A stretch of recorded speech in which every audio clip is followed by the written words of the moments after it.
Good morning दोस्तों। आप लोग कैसे हैं? आशा करता हूं आप लोग सब ठीक होंगे।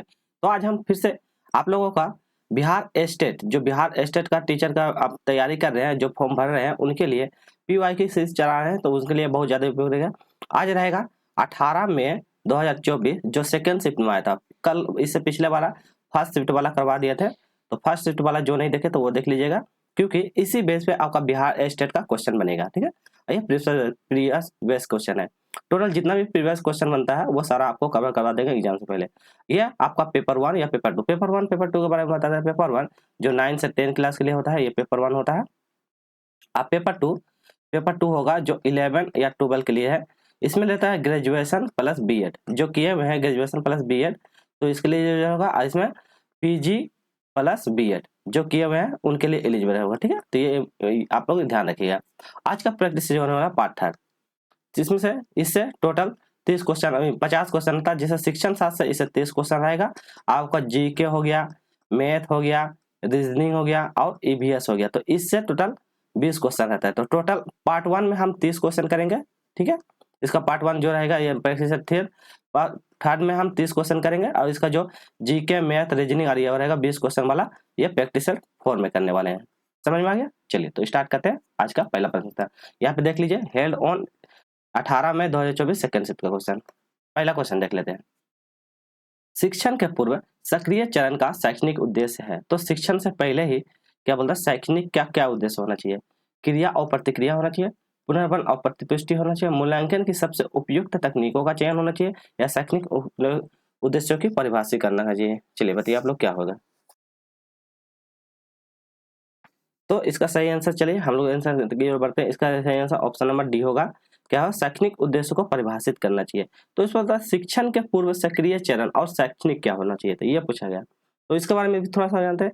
तो इसमें क्या होता है, इसमें आता है कि शिक्षक क्या था, पहले से ही क्या कहता है, निर्धारित कर लेते हैं कि पढ़ाने के दौरान कौन कौन सा था बच्चों को लक्ष्य की प्राप्ति करवाना है। यही होता है कि पढ़ाने से पहले ही टीचर द्वारा वो अनुमान लगाते हैं। इसमें क्या कहता है, शिक्षक तय करता है कि क्या क्या बच्चों को हम सिखाएंगे, उनको कैसे हम मतलब उनकी कौशल जो एक्टिविटियां हैं कौशल में उसको विकसित करेंगे, उनके अंत जो निहित जो शक्तियां उसको हम कैसे उभारेंगे, तो ये इसी के दौरान किया जाता है। ठीक है, फिर इसके माध्यम से शिक्षक क्या करना चाहते हैं, व्यवस्थित तरीके से उसको अरेंज करने का तरीका सिखाएगा, बेहतर से बेहतर शिक्षित प्रदान करने का कोशिश करेगा। तो यही इसका अंतर्गत में आता है। समझ में आ गया? चलिए क्वेश्चन नंबर 2 करते हैं। शिक्षकों के लिए पढ़ाना सर्वोत्तम है। तो शिक्षकों के लिए पढ़ाना सर्वोत्तम क्या है? वयस्कों के दृष्टिकोण से पहले सरल विषय से, जटिल कार्य पहले, अब विशेषज्ञों की दृष्टि से।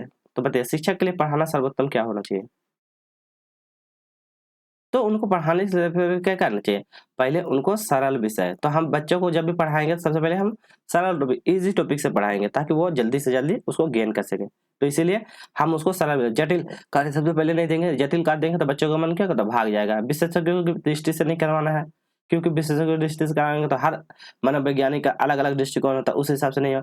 वयस्कों के दृष्टिकोण से भी नहीं करना है, तो बच्चों को सबसे पहले हम सरल विषय की ओर ले जाएंगे, और उनके बुनियादी पहले देखेंगे, बुनियादी स्तर क्या है, उनके मतलब क्रम, उसमें क्या क्या संशोधन करना चाहिए, पढ़ाने के तरीके में क्या क्या संशोधन करेंगे ताकि बच्चे उसको जल्दी से जल्दी गेन करें। ठीक है, तो ये सब होता है। पहले हम सरल बुनियादी ढांचा को देखेंगे, या उससे हम पहले क्वेश्चन करेंगे। पहले हम पढ़ाने से पहले क्या करते हैं, पहले एग्जाम्पल देंगे। तो एग्जाम्पल पहले देंगे, एग्जाम्पल देंगे, उसके बाद फिर हम उसको एक्सप्लेन करेंगे। तो ये सब जो एक्टिविटी करके हम बच्चों को सिखा सकते हैं। चलिए क्वेश्चन अगला है, आप निम्न में से आदतों को आकार देने के लिए किसका प्रयोग करेंगे? तो आदत को आकार देने के लिए किसका उपयोग कीजिएगा? भावना का, शिक्षण का, प्रशिक्षण का, इनमें से कोई नहीं। चलिए तो हम क्या करेंगे, सबसे पहले हम बच्चों को आकार देने के लिए क्या प्रशिक्षण का प्रयोग करेंगे। किसका? प्रशिक्षण। अब देखते हैं प्रशिक्षण क्या होता है, शिक्षण क्या होता है, भावनाएं क्या होता है, ये सभी आपको जानना है। देखिए ऑप्शन जो है ना, तो आप सिर्फ आंसर को रट्टा मत मारिए, आप चारों ऑप्शन है, चारों ऑप्शन पे ध्यान दिए, क्योंकि आपको एग्जाम में क्या पता ये एक ऑप्शन हटा के कोई दूसरा ऑप्शन दे, इसलिए चारों ऑप्शन को ध्यान देना है। चलिए इसमें क्या होता है, प्रशिक्षण। प्रशिक्षण में क्या होता है, इसमें क्या करता है, टीचर नियमित एक व्यवस्था बनाती है। ठीक है, व्यवस्था। तो मेरी बातों को सुनिएगा आप ध्यान से, व्यवस्था बनाती है, और उसको क्या कहता है, उस व्यवस्था के माध्यम से बच्चों का अभ्यास अभ्यास करना सिखाता है, उनका मार्गदर्शन मार्गदर्शन टीचर के माध्यम से मार्गदर्शन कैसे करना है, तो ये सब एक्टिविटी उनको दिया जाता है। फिर कौशल, जो उसके कौशल है, नैतिक कौशल, प्रशिक्षण किया जाता है। नैतिक कौशल उनको कैसे विकास करना है ये करवाते हैं। उनको सामाजिक सामाजिक तौर पे उनके सशक्त बनाने में, तो सशक्त बनाने में उनको ढांचा को हम तैयार कर सकते हैं, लगातार उसको विकास करने में हम हमेशा प्रोत्साहन कर सकते हैं। ठीक है, चलिए क्वेश्चन नंबर हम 4 की ओर बढ़ते हैं। ज्ञान के स्तर पर छात्र करेंगे, चलिए तो ज्ञान के स्तर पर छात्र करेंगे, पहले मुद्दों पर बहस करेंगे, जानकारी याद रखेंगे, विषय को वर्गीकृत करेंगे और दूरियों की गणना करेंगे। तो क्या करेंगे बताइए, अच्छा सा आप लोग पढ़िए। तो ज्ञान के स्तर पे बच्चों क्या करते हैं, सबसे पहले हम जानकारी इकट्ठा करेंगे। तो ज्ञान के स्तर पे छात्र क्या करेंगे, जानकारी को याद करेंगे। तो आप ज्ञान करने से पहले क्या जानकारी इकट्ठा करेंगे वो लोग। तो इसमें क्या था, बच्चों को जानकारी बुनियादी अवधारणाओं को याद करने और पुनरावृत्ति को काम करने का करते हैं। तो इसी के दौरान बच्चे बुनियादी ढांचे को इस स्तर में क्या था, पहले चरण में क्या करते हैं, जिसमें से वो जानकारी पहले क्या करता है, संचित करता है। ठीक है, जानकारी को संचित करते हैं, फिर उसको कहता है, इस संचित करने के बाद क्या कहता है, सहेजता है। तो मतलब सहेजता संचित करने के बाद सहेजेगा, फिर उसमें क्या करता है, वो विश्लेषण करेगा, बच्चे विश्लेषण करेगा, उनका फिर वर्गीकरण करेगा। ठीक है, गलत सही है कौन सा है, तो ये उनकी फिर गणना करेगा, प्रक्रिया करेगा। तो ये सब एक्टिविटी इसी के दौरान होता है। तो बच्चे जानकारी को याद करेंगे, इस प्रकार करके अपने याद कर सकते हैं। क्वेश्चन नंबर 5, प्रत्येक सीखने का परिमाण इससे शुरू होना चाहिए।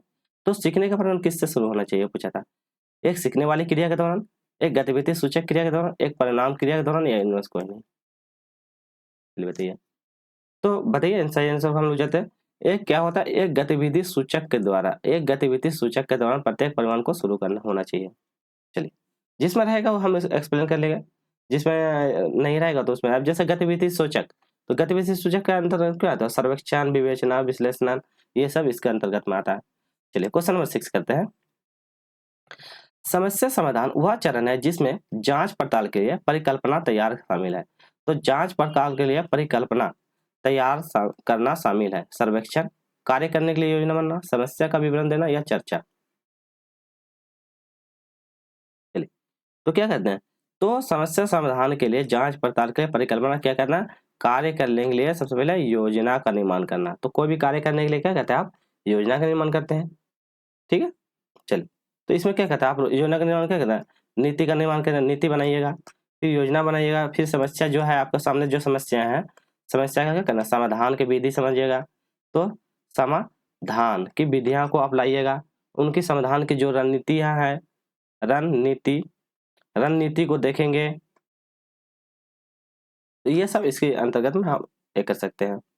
चलिए क्वेश्चन नंबर 7, क्वेश्चन नंबर 7 देखिए, निम्नलिखित कथनों में विचार करना है। पहला बोला है, यह विधि कटौती की प्रक्रिया की तरह है जिसमें से आप एक बड़ी अवधारणा, क्वेश्चन को ध्यान से समझिए, बड़ी अवधारणा को छोटी अवधारणा में काटते हैं। तो बड़ी को छोटी में काटते हैं। इस विधि को प्राप्त करने के ज्ञान अस्थायी होते हैं। तो इस विधि को प्राप्त करने के लिए अस्थायी ज्ञान होता है।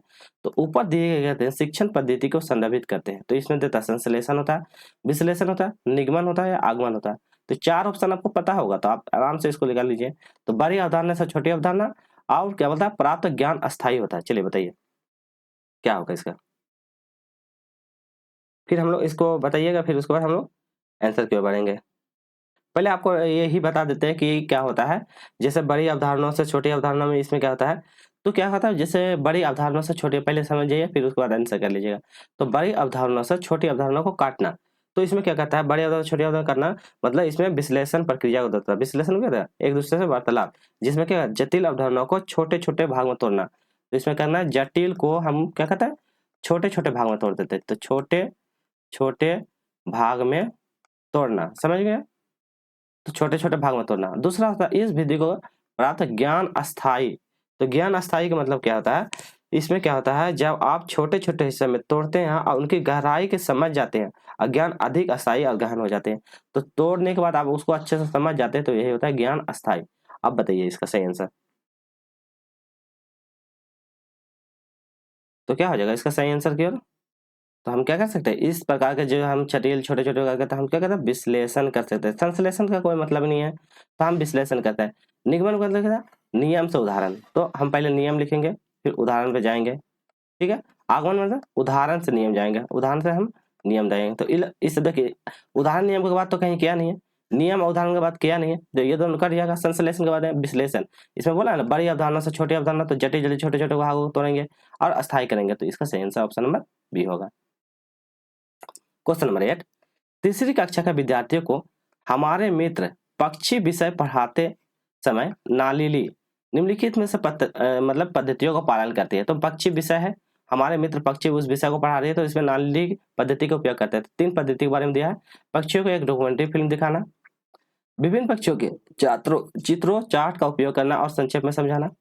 अगला है विद्यार्थियों के पास के पार्क में ले जाना और पक्षियों को ध्यान से देखने के लिए कहना। ठीक है, 3 ऑप्शन पढ़ लिए।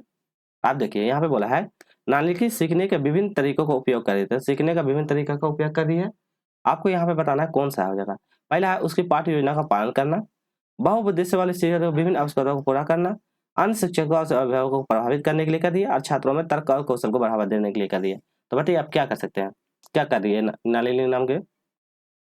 तो देखिए इसमें क्या कर रही है, ये बहुबुद्धि क्या कहती है, बहुबुद्धि शिक्षार्थियों की विभिन्न आवश्यकताओं को पूर्ति कर रही है। देखिए इसमें क्या कहते हैं, पक्षियों की डॉक्यूमेंट्री फिल्म दिखा रही है, ठीक है, विभिन्न चार्ट और चार्ट का भी उपयोग कर रही है, संक्षेप दिखा रही है। तो मतलब क्या कहते हैं, एक्टिविटी अलग अलग करवाते हैं। उसके पास पार्क में फिर उसको अलग से पार्क ले जा रही है पक्षियों को ध्यान से देखने के लिए।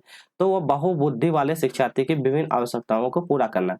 तो कई बार देखिए हर बच्चे के अलग अलग, किसी को फिल्म देखने में इंटरेस्ट है, किसी को चित्र ड्राइंग करने में इंटरेस्ट है, किसी को घूमने में इंटरेस्ट है, तो वो सारा एक्टिविटी करवाते हैं। और यह बहुबुद्धि सिद्धांत कौन दिया था, हार्वर्ड गवर्नर। तो हार्वर्ड गवर्नर ने दिया था, जिसमें से 8 बहुबुद्धि का सिद्धांत दिया था। तो ये भी आप लोग याद रखिएगा। चलिए क्वेश्चन नंबर 9, पाठ योजना के माध्यम से पढ़ाना लाभदायक है। पाठ योजना मतलब क्या होता है, लेसन प्लान। आप लोग बीएड के होंगे तो देखे होंगे, लेसन प्लान बनाए होंगे। तो लेसन प्लान लाभदायक होगा, क्यों बताना है। एक शिक्षक को अपने मूल्यांकन करने के बाद और अपने व्यवहार को संशोधन कर सकता है, इसलिए एक शिक्षक उपयुक्त रणनीति को अपनाकर सभी उद्देश्यों को प्राप्त कर सकता है, इसलिए। अगला है शिक्षक अपनी पाठ्यक्रम को पूरा कर सकता है, इसलिए उपरोक्त में से सभी। चलिए बताइए। चलिए तो हम लोग आंसर की ओर बढ़ेंगे। इसका सही आंसर हो जाएगा ऑप्शन नंबर डी। क्या हो जाएगा, ऑप्शन नंबर डी। क्या कर सकता है, इसके माध्यम से क्या होता है, शिक्षक अपने मूल्यांकन करने और अपने व्यवहार में संशोधन भी कर सकता है। इसके माध्यम से अपने उपयुक्त रणनीति को अपनाकर सभी उद्देश्य को प्राप्त भी कर सकता है, पढ़ाने के जो जो तरीके वो भी कर सकता है, और शिक्षक अपनी पाठ्यक्रम को समय पे पूरा भी कर सकता है। तो पाठ इसको पढ़ाने के दौरान ये सब सारा एक्टिविटी जरूरी है। चलिए क्वेश्चन नंबर 10, इसमें बोलता है किस प्रकार की पाठ योजना, फिर बोलता है लेसन प्लान व्यापक और जटिल। तो क्या बोलता है, व्यापक और जटिल है, जिसके लिए विस्तृत योजना की आवश्यकता है। तो कौन प्रकार का लेसन प्लान जो व्यापक जटिल भी है, इसके लिए विस्तृत योजना का आवश्यक है। दैनिक पाठ्य योजना, मासिक पाठ्य योजना, साप्ताहिक पाठ्य योजना या अनुक्रम पाठ्य योजना। चलिए बताइए।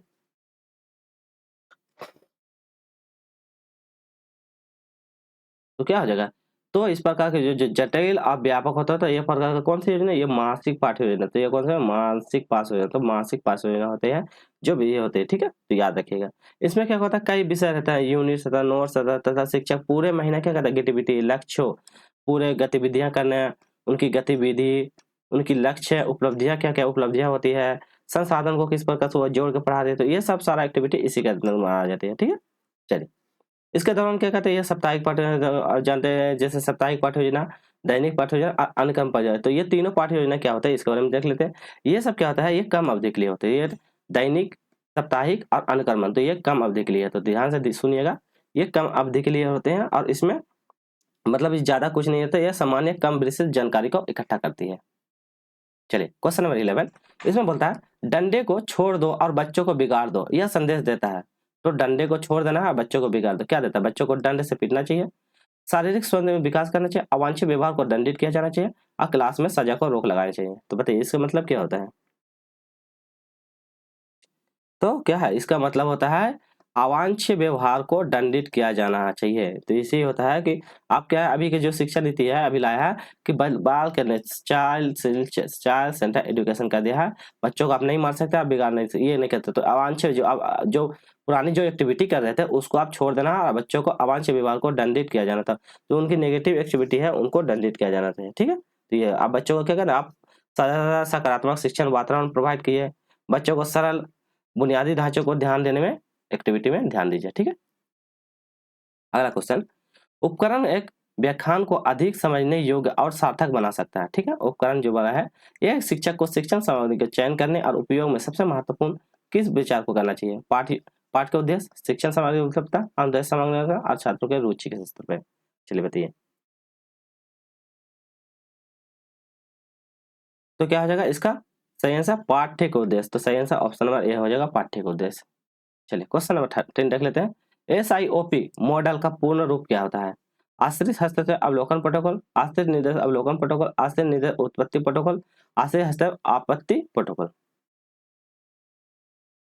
क्या होगा इसका? तो आश्रय निर्देश अवलोकन प्रोटोकॉल। तो आश्रय निर्देश अवलोकन प्रोटोकॉल है। तो आश्रय निर्देश कहाँ पे? आश्रय निर्देश अवलोकन, यहाँ वाला ऑप्शन नंबर बी। तो आश्रय निर्देश अवलोकन प्रोटोकॉल होता है, ठीक है। तो याद रखिएगा। इसमें क्या होता है, ये होता क्या है, एक प्रकार का रणनीति बनाई जाती है जो शिक्षक क्या कहता है अपनी पढ़ाई के दौरान यूज करती है। इसमें क्या कहता है, यह बच्चों को अवलोकन करती है और योजना बनाने के लिए एक प्रकार का ढांचा का प्रयोग करती है, ठीक है। अवलोकन करती है, बच्चों की एक्टिविटी देखती है और उसको बनाने योजना बनाने के दौरान एक प्रकार का ढांचा का निर्माण करती है। क्वेश्चन नंबर 14, कक्षा शिक्षण पूरा होने के बाद, तो कक्षा शिक्षण जब मान लिया कि आप एक टीचर है तो ये ब्लैक बोर्ड है, तो पूरा हो जाएगा तो ये ब्लैक बोर्ड के बारे में पूछा गया। तो ब्लैक बोर्ड किसी भी विद्यार्थी को साफ करवाया जाएगा, किसी से भी साफ करवा दीजिए, ब्लैक बोर्ड को वैसे ही छोड़ देना चाहिए। शिक्षक को ब्लैक बोर्ड को साफ करना चाहिए, उपरोक्त में से कुछ भी नहीं करना चाहिए। तो जब कक्षा पूरा हो जाएगी, कंप्लीट हो जाएगी, तो आप क्या कीजिएगा, ब्लैक बोर्ड को क्या करना है, छोड़ दीजिएगा, साफ कीजिएगा, क्या करना है बताइए।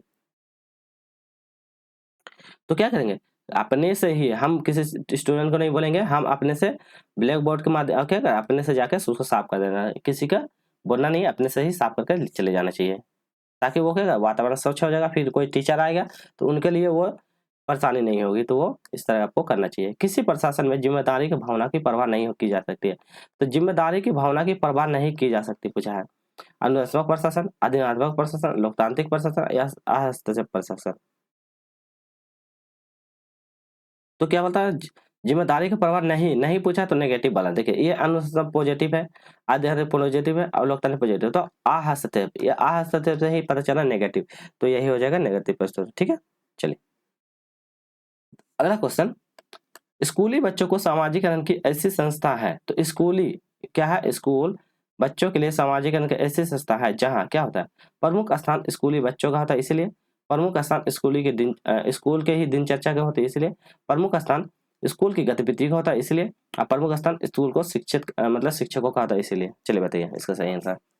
तो स्कूल क्या होता है, बच्चों के लिए क्या होता है, ये सेकेंडरी मतलब आता है। तो सेकेंडरी में आता है, प्राथमिक में कौन सा आता है, प्राथमिक आता है उसका फैमिली, ठीक है। तो ये भी याद रखें, प्राथमिक फैमिली आता है, सेकेंडरी में आता है ये आता है, ठीक है। चलिए तो प्रमुख स्थान क्या स्कूली बच्चों का ही होता है। तो प्रमुख स्थान स्कूल बच्चों का ही होता है, तो इसी का स्कूल दान का है क्या करना।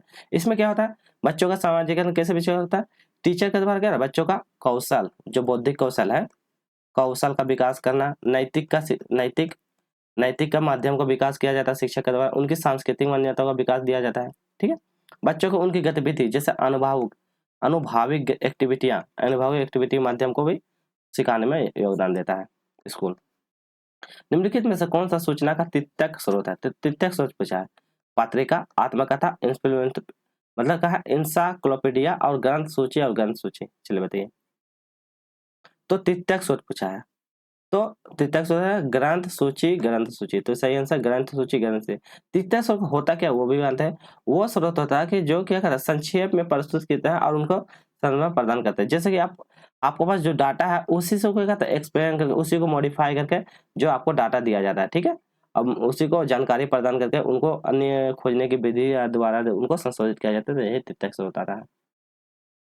अगला है, सीखने के सुगमता के रूप में शिक्षक की आवश्यकता। तो सीखने में सुगमता के रूप में शिक्षक की क्या आवश्यकता, 2 महीने की छुट्टी, 1 वर्ष का प्रशिक्षण, पेशेवर और आशैनिक अवसर, दुनिया भर में यात्रा करने का अवसर। तो बताइए सीखने को सुगमता मतलब सीखने को अच्छा करने के लिए एक शिक्षक की क्या आवश्यकता हो सकती है, पूछा है। तो सीखने के लिए, बच्चों के लिए सीखने के लिए क्या सकता है, उनकी पेशेवर क्या है और उनकी शैक्षिक उन्नति का अवसर क्या मिलता है, उनको सिखाने के दौरान उसमें शैक्षिक अवसर क्या मिलता है। जैसे निरंतर उनको सुधारने अवसर मिलना चाहिए, उन्हें ज्ञान कौशल शिक्षण अपडेट कर सकता है बच्चों को, तथा अधिक प्रभावी और समृद्ध शिक्षण अनुभव प्रदान भी कर सकता है माध्यम से। अगला है बुनियादी शिक्षा। कितना बार बताएं बुनियादी शिक्षा, छात्र उन्मुख होना चाहिए, गति उन्मुख होना चाहिए, परियोजना उन्मुख होना चाहिए, यह सभी होना चाहिए। चलिए बताइए। तो बुनियादी शिक्षा कैसा होना चाहिए, छात्र उन्मुख भी होना चाहिए, गतिविधि उन्मुख होना चाहिए और परियोजना उन्मुख। तो ऑप्शन नंबर डी इसका सही हो जाएगा। तो ये सब क्या क्या होता है, जैसे छात्र उन्मुख में क्या होता है, छात्र उन्मुख में होता है बच्चों की क्या आवश्यकता, रुचि और क्षमता। तो उनकी आवश्यकताएं, उनकी रुचि और क्षमता को ध्यान देना, ठीक है। गतिविधि उन्मुख क्या था, गतिविधि उन्मुख यह होता है जिसमें उनकी भागीदारी को ध्यान देना। क्या, भागीदारी। तो उनकी भागीदारी क्या है, पढ़ने में उनकी भागीदारी क्या है, वो सब एक्टिविटी को शामिल करना, ठीक है, और उनको अवसर प्रदान करना। परियोजना उन्मुख क्या था, इसमें क्या होता है, परियोजना उन्मुख में बच्चों को वास्तविक जीवन का साथ जोड़ना, वास्तविक जीवन, तो उनकी जो रियल जीवन है उनके साथ उनको जोड़कर उनका समस्या को हल करने और उनके कौशल का विकास करना, हल करने और कौशल का विकास करने का काम करना। अगला क्वेश्चन, यदि उत्तर पुस्तिका का मूल्यांकन पढ़ाने वाले शिक्षक के अलावा, तो जैसे उत्तर पुस्तिका जो लिखते हैं पढ़ाने वाले शिक्षक, जो पढ़ाने वाले टीचर हैं, उनके अलावा किसी अन्य शिक्षक के द्वारा किया जाता है तो क्या होगा। तो जैसे मूल्यांकन करना है, बच्चे को मूल्यांकन करना है, मान लो वर्तमान टीचर ये है ए, ठीक है, पर ये टीचर से नहीं करवा के एक नया टीचर, ये टीचर बी आता है, इसके द्वारा मूल्यांकन करवाया जाता है बच्चों का, तो उसका क्या असर पड़ेगा ये पूछा गया। छात्रों को कम अंक मिलेगा, छात्रों को वास्तविक ज्ञान स्तर का पता चलेगा, छात्रों में आत्मविश्वास बढ़ेगा और छात्रों के साथ अन्यायपूर्ण या पक्षपात व्यवहार नहीं किया जाएगा। चलिए बताइए तो क्या होगा, सही आंसर ऑप्शन नंबर डी होगा। क्या होगा, छात्रों के साथ अन्यायपूर्ण और पक्षपात व्यवहार नहीं। क्यों, देखिए देखिए मान लीजिए ये टीचर है, ये ऑलरेडी बच्चों को बहुत पहले से पढ़ा रहा है और उनके बारे में जानता है, तो क्या हो सकता है किसी बच्चों के प्रति क्या होता है, उनके मतलब मतभेद होगा तो उनको क्या करेगा, कम मार्क्स भी दे सकता है, होता है ना। कोई टीचर को देखिएगा, किसी के टीचर मतलब स्टूडेंट के प्रति बहुत अच्छा स्नेह रहता है, किसी के प्रति बहुत नेगेटिव, फिर छात्रों को वास्तविक ज्ञान स्तर को पता चलेगा। तो ये जो टीचर तो ऑलरेडी जानता है कौन बच्चा कितना अच्छा करता है, कितनों भी वो इम्प्रूव करने की कोशिश करेगा, इनके मन में दिमाग में बैठ जाता है अरे वो तो उतना ही है, उससे कुछ नहीं हो पाएगा, तो उसी हिसाब से वो मार्क्स देगा, ठीक है, ये भी नेगेटिव हो जाएगा। छात्रों में आत्मविश्वास होगा, क्या होता है जो बच्चे के प्रति नेगेटिव रहेगा तो उस बच्चों के प्रति क्या होता है, इस टीचर से हमेशा मतलब मतभेद ही रहेगा, इसलिए एक अलग अलग टीचर को बनाया ताकि वो कोई भी बच्चे के बारे में जानते नहीं, उनको मार्क्सिट देख के उसके हिसाब से क्या कहता है मार्क्स दिया जाता है, इसलिए उसके साथ अन्याय और पक्षपात व्यवहार नहीं किया जा सकता है। अगला, सापेक्ष ग्रेडिंग को अन्य किस रूप में जानते हैं, निष्पक्ष संदर्भिक ग्रेडिंग में, मानक संदर्भिक ग्रेडिंग में, मानकित ग्रेडिंग में, इनमें से कोई नहीं। चलिए बताइए तो सही आंसर की हम लोग बताते हैं मानक संदर्भ ग्रेडिंग के रूप में जानते हैं, इसको क्या मानक संदर्भ ग्रेडिंग के रूप में, तो मानक संदर्भ ग्रेडिंग के रूप में भी जानते हैं, ठीक है। चलिए नेक्स्ट क्वेश्चन, इसमें बोलता है निरपेक्ष ग्रेडिंग अन्य किस रूप में जाना था। देखिए ऊपर में क्या बोला है, ऊपर में बोला है सापेक्ष ग्रेडिंग, ठीक है, सापेक्ष ग्रेडिंग बोला है और नीचे में बोला निरपेक्ष ग्रेडिंग। आप लोग ध्यान से पढ़िए, तो इसका 4 ऑप्शन है, वही ऑप्शन है, बस इसमें आंसर अलग होगा। बताइए तो क्या है, निष्क्रिय संदर्भिक ग्रेडिंग, तो इसका सही आंसर निष्क्रिय संदर्भिक ग्रेडिंग। निरपेक्ष ग्रेडिंग और सापेक्ष ग्रेडिंग हो गया। इसमें क्या होता है, निरपेक्ष ग्रेडिंग, इसमें छात्रों को किसी के प्रदर्शन, विशिष्ट मानक, मानदंड, आधार मूल्यांकन आदि ये सब एक्टिविटी इसको जोड़ा जाता है, ठीक है। चलिए अगला क्वेश्चन देख लेते हैं, क्वेश्चन नंबर 18। इसमें बोलता है इनमें से कौन सा अनौपचारिक अनौपचारिक मूल्यांकन नहीं है, पूछा नहीं पूछा, प्रेक्षण, रूब्रिक्स, परियोजना या भागीदारी। तो अनौपचारिक मूल्यांकन नहीं पूछा, नहीं पूछा है तो परियोजना। परियोजना क्या है, अनौपचारिक मूल्यांकन नहीं है। बाकी 3 प्रेक्षण, रूब्रिक्स और ये औपचारिक है, तो याद रखिएगा इंपॉर्टेंट है, ठीक है। औपचारिक पूछेगा तो औपचारिक या औपचारिक पूछा तो औपचारिक में ये तीनों को दीजिएगा, प्रेक्षण दे दीजिएगा, रूब्रिक्स दे दीजिएगा और भागीदारी जो औपचारिक के अंतर्गत, अनौपचारिक का मूल्यांकन नहीं है तो ये परियोजना, ठीक है। तो अनौपचारिक का मूल्यांकन है, बाकी ये 3 अनौपचारिक का मूल्यांकन है, ठीक है, तो याद रखिएगा आप लोग। अगला क्वेश्चन कर लेते हैं, पाठ्य चर्चा। पाठ्य चर्चा योजना बनाते और उसे लागू करने में स्कूल इसका चयन करना होता है, स्कूल का चयन होता है राष्ट्र का, क्षेत्र का, संस्कृति का, जनसंचार का, तो किसका योगदान होता है, तो उनके स्कूल की उनकी संस्कृति का योगदान होता है, तो उनकी स्कूल की संस्कृति के, इसमें पाठ्य योजना लागू करने से स्कूल की संस्कृति का योगदान होता है। इसमें क्या होता है, शिक्षण दृष्टिकोण, उनकी मान्यता, मूल्य को शामिल करते हैं, उसमें कार्यान्वयन चयन उसका प्रभाव क्या डालती है, फिर यह सुनिश्चित भी करती है कि छात्रों की संस्कृति और पृष्ठभूमि या स्थानीय समाज के साथ उनका मेल खाता है कि नहीं, ये सब सारा एक्टिविटी इसके अंतर्गत में आता है। चलिए क्वेश्चन नंबर 25, जागरूकता, रुचि, जागरूकता हो गया, रुचि हो गया, मूल्यांकन, परीक्षण और अंगीकृत, ये 5 चरण खाली जगह के लिए है, पाठ्यचर्या परिणति के लिए, पाठ्यचर्या गतिविधि के लिए, पाठ्यचर्या विकास के लिए और पाठ्यचर्या कार्यान्वयन के लिए, किसके लिए है, तो 5 चरण पाठ्यचर्या परिवर्तन के लिए, तो कौन सा पाठ्यचर्या में परिवर्तन के लिए ये सब एक्टिविटी है, तो मान याद रखिएगा पाठ्यचर्या परिवर्तन के लिए है। ठीक है, चलिए क्वेश्चन नंबर नेक्स्ट है, पाठ्यचर्या परिवर्तन होता क्या, इसको हम जान जाते हैं। मतलब क्या, उनके बच्चों को रुचि के अनुसार से, ठीक है, रुचि हो गया, मूल्यांकन, परीक्षण, उनका प्रभाव, परीक्षण के तरीके, अंगीकृत करने के तरीके, ये सब लगभग सब आपको मिलता ही जुलता मिलेगा टॉपिक। शिक्षण अधिगम प्रक्रिया का एक यात्रा है, तो शिक्षण अधिगम प्रक्रिया एक यात्रा है। क्या है, मूल से अमूल जोड़ना, सरल से जटिल को, ज्ञात से अज्ञात के लिए, और सभी। तो बताइए क्या होता है, तो क्या होता है, सभी ऑलरेडी होगा, ऑप्शन नंबर डी, पहले मूल से अमूल की ओर जाएंगे, सरल से जटिल को जाएगा, अज्ञात से अज्ञात की ओर जाएंगे। ठीक है, तो ये सरल, तो आप जैसे बता देते हैं मूल से अमूल होता क्या है, इसके बारे में भी जान जाना है। तो देखिए मूल से अमूल प्रारंभ होता है छात्र को ठोस और विवरणों को सीखने में, तो मूल से अमूल ठोस और विवरण सीखने में, तो विवरणों को सीखने में आता है। ठीक है, फिर अमुद विचार, जैसे कि फिर अमुद विचार आना बच्चों को। ठीक है, तो ये सब धीरे धीरे बच्चों को नए अज्ञात विचार की ओर अग्रसर करना। सरल से जटिल मतलब उनको अवधारणाओं के साथ जोड़ना, तो उनके अवधारणाओं के साथ जोड़ने का काम करना, तो ये सब इसके अंतर्गत में आता है। ज्ञात से अज्ञात, तो जो पुरानी ज्ञात है उनकी कौशल को विकास करना, तो कौशल शक्ति का विकास करना। अगला क्वेश्चन, क्वेश्चन नंबर 27, बड़ी क्षमता वाली कक्षा को पढ़ाने वाले शिक्षक के लिए कौन सी तकनीकी, आपका एक क्लासरूम है, इतनी बड़ी क्लासरूम है, ठीक है, तो बड़े बहुत सारे स्टूडेंट, मान लो 150 स्टूडेंट, तो उसको पढ़ाने के लिए शिक्षक को कौन सा तकनीक का उपयोग करना है, वाद विवाद और विचार विमर्श प्रयोग करेगा, व्याख्यान और समूह कार्य करवाएगा, व्याख्यान और कक्षा नोट देगा, स्व अध्ययन और प्रश्न पूछेगा। चलिए बताइए क्या कर सकता है बड़ा क्लासरूम में। तो क्या करता है, जब बड़ी क्लास रहेगा तो उसमें क्या करता है, उसको डिबेट करवा देगा, वाद विवाद विचार करवा देगा, विमर्श का प्रयोग कर सकता है, डिबेट कर देगा, तो ये सब कर देगा। देखिए लेक्चर करेगा तो इसमें से बहुत बच्चे सुनेगा, कुछ नहीं सुनेगा। व्याख्यान और कक्षा नोट्स तो कभी देना ही नहीं, नोट्स देने के बाद वो पढ़ेगा ही नहीं। स्वाध्याय के लिए पूछेगा तो वो तो आपस में इतना सारा है, किस पर ध्यान दीजिएगा, वो आपस में बात करने लग जाए, तो वाद विवाद करवाइएगा। ठीक है, डिबेट करवाइएगा, इसमें अलग अलग उसको ग्रुप छोड़ दीजिएगा, उसको अलग से डिबेट करवाइएगा ताकि वो आपस में बेहतर कर सके। अगला क्वेश्चन, लड़कों और लड़कियों को कक्षा व्यवहार में अंतर प्रमुख कारण है, तो लड़का और लड़कियों को कक्षा के व्यवहार में अंतर का क्या कारण हो सकता है, विकासात्मक मतभेद हो सकता है, नौकरी की आकांक्षाएं हो सकता है, शैक्षणिक स्तर हो सकता है, या सामाजिक अपेक्षाएं होता है। तो देखिए लड़का यहाँ है और लड़कियां हैं, तो ये दोनों में क्या था, सामाजिक की अपेक्षाएं होता है। इसमें सामाजिक जो पुरानी आपको जो रूढ़िवाद ढांचा है जो चल रहा है ना, कि हाँ लड़की लड़की है तो लड़की को क्या करना चाहिए, उसको मतलब कि गाड़ी के साथ नहीं खेलना है, उनको चूल्हा चूल्ही जो छोटा मोटा चीज है खिलौने या पुतला वगैरह है, तो वो सबसे उनको खेला जाता है। पर बॉयज को है हमेशा गन दिया जाता है, बाइक दिया जाता है, ये सब खेलने के लिए। तो ये क्या था, एक प्रकार सामाजिक क्या रूढ़िवादिताएं हैं जो हमारे समाज में अभी भी चलती आ रही है।